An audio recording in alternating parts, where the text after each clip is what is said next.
What is up, YouTube? This is Alex with SG1 Sports, and you are watching our Big Ten channel.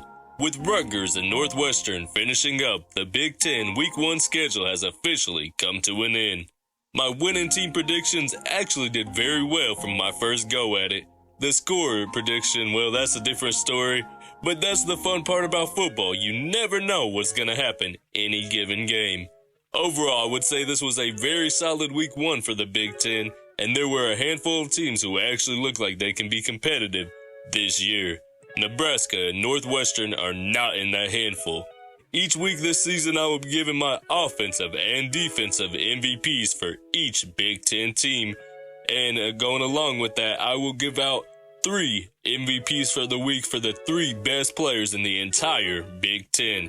The one rule for the singular team MVPs is that in the case of non-conference games, the Big Ten must win to get an MVP. This week, Purdue lost to Fresno State, so no MVP will be rewarded for that game. The Big Ten season got started Thursday with what was sort of a snooze fest between Minnesota and Nebraska. It really seemed like both teams were allergic to the end zone in this game. A late Jeff Sims interception was what allowed the Golden Gophers to win this one. I wanted to put a Minnesota player as MVP on offense, but be honest with me, man, who was more deserving than Jeff Sims? Without him giving the ball to the Gophers 3 times, they would have had no chance at winning.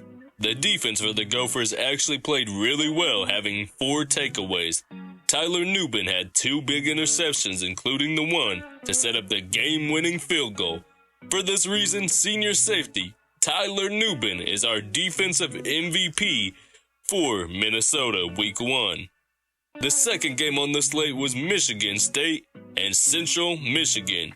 If you remember in my Week 1 predictions, I actually called for Michigan State to win this one 13-10. They looked way better than what I projected, and that was mostly because Noah Kim had a monster game. He went 18 of 31, 279 yards, and 2 touchdowns. Before this game, I said he was going to be what holds the Spartans back. At least in Week 1, I was dead wrong. He is the offensive MVP for Michigan State. The Spartans' defense truly looked like a group of warriors Friday night, only allowing 7 points the entire contest. Cal Halliday was the most important defensive player, having 10 tackles, 1 for a loss, and an interception on the game. He was a force all game long, and rightfully so, he is the Spartans' Week 1 defensive most valuable player. The first noon game had the Spartans' rival, Michigan Wolverines, going up against Eastern Carolina. Michigan was favored big in this game, however, they didn't have Jim Harbaugh due to recruiting violations handed down by the NCAA. I thought they would miss him more than they did. This game was not close from the beginning. Wolverines won 30-3. J.J. McCarthy looked like one of the elite Big Ten quarterbacks, going 26 of 30 for 280 yards and 3 touchdowns through the air. This was for sure enough to earn him Wolverines' most valuable offensive player this week. On defense, this team came to play, or they didn't come to play, depending on how you stand on that statement. But either way, they didn't allow a single touchdown all game, and in fact, they only gave up 235 yards to the Pirates. Junior Colson had 5 total tackles, 2 for a loss, and that was just enough to edge out Hausman for Michigan's Defensive Player of the Game. Ohio State traveled to Bloomington to do a duel with the Hoosiers in what felt like more of a second spring game than a legit Big Ten matchup. The Hoosiers are truly lacking experience this year. A lot of their team is made up of portal transfers. The Buckeyes didn't really dominate offensively the way I expected them to, however, only scoring 23 points. I assumed Marvin Harrison Jr. would have been more of a factor, but he only had 2 catches and 18 yards. Mayan Williams was the exact reason they won. He only had 25 yards, but he made his presence felt by scoring both of the game's only touchdowns. On defense, they exceeded all the preseason hype, only giving up about 150-some yards all game. This defense looks scary. I can see them being one of the best defensive teams in the country. This was really a whole defensive unit effort, but if I have to choose an MVP, it's still Chambers. Dope name for real, and he led the Buckeyes in tackles. Iowa played Utah State in the next game, and this game was closer than I thought it would be. This offense did somewhat look alive for the first time in many years, and that was a beautiful thing to see. Cade McNamara led the way for the Hawkeyes with 191 yards and 2 touchdowns.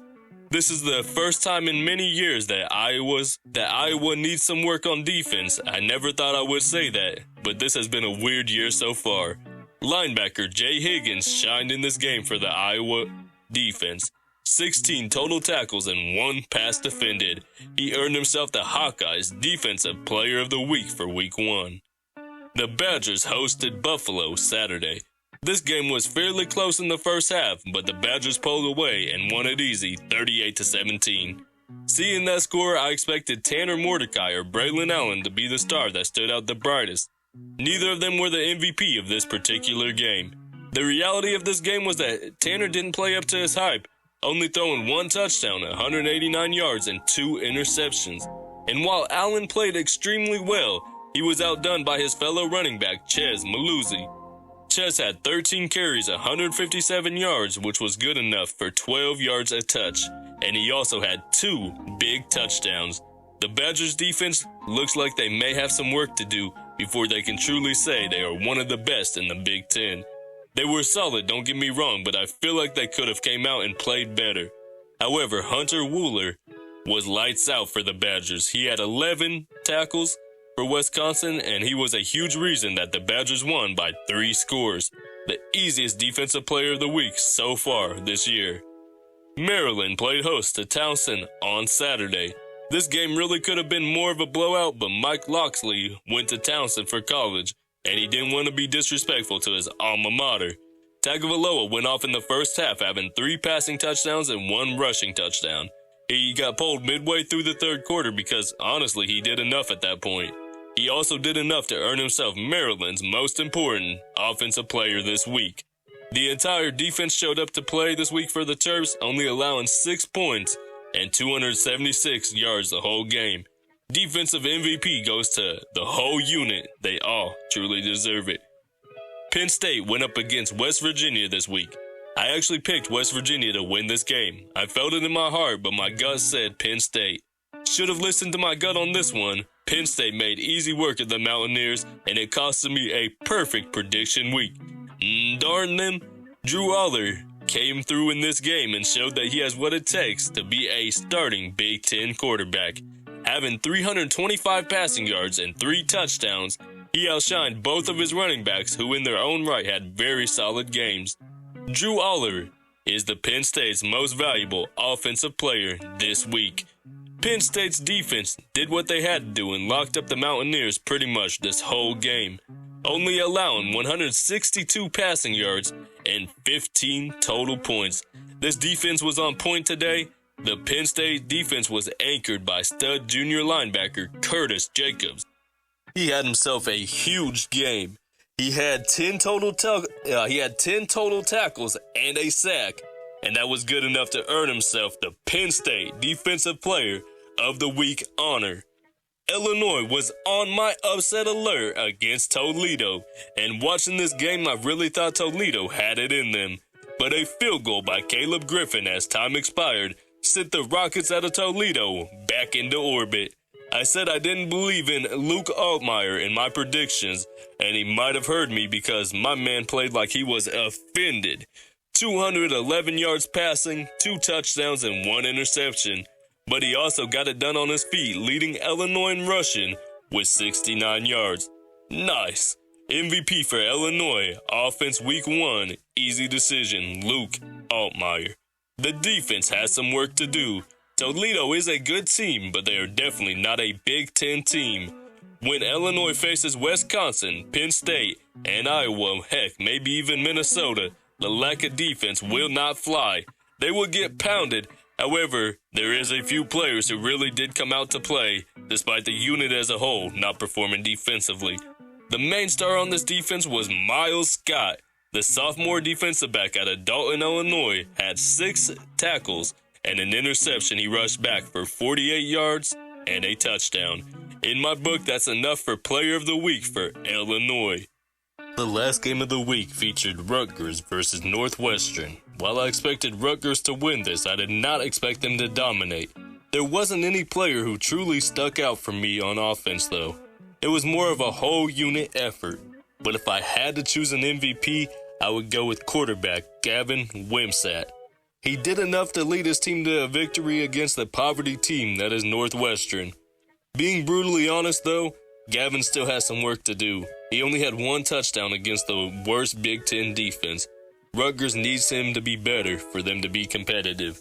Tyreen Powell led what was a solid defensive group for Rutgers. Week 1, 6 total tackles, including a sack and a tackle for a loss. Monster game from Powell, and that earned himself Week 1 Rutgers Defensive MVP. Each week we will also award a Big Ten offensive and defensive and special teams MVP. This goes for the best player on each side of the ball, respectively. And my offensive MVP for Week 1 is Tagovailoa, quarterback, Maryland. As I said before, 3 touchdowns through the year and 1 on the ground before halftime. Huge numbers. Defensive MVP is Miles Scott.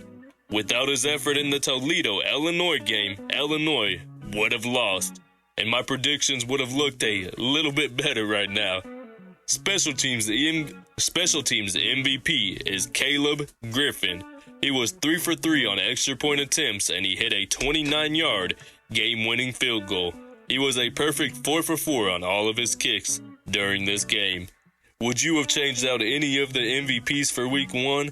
And if so, would you let me know down below who you would change out? And if you haven't done so yet, make sure to like this video and subscribe for more daily content from SG1 Sports.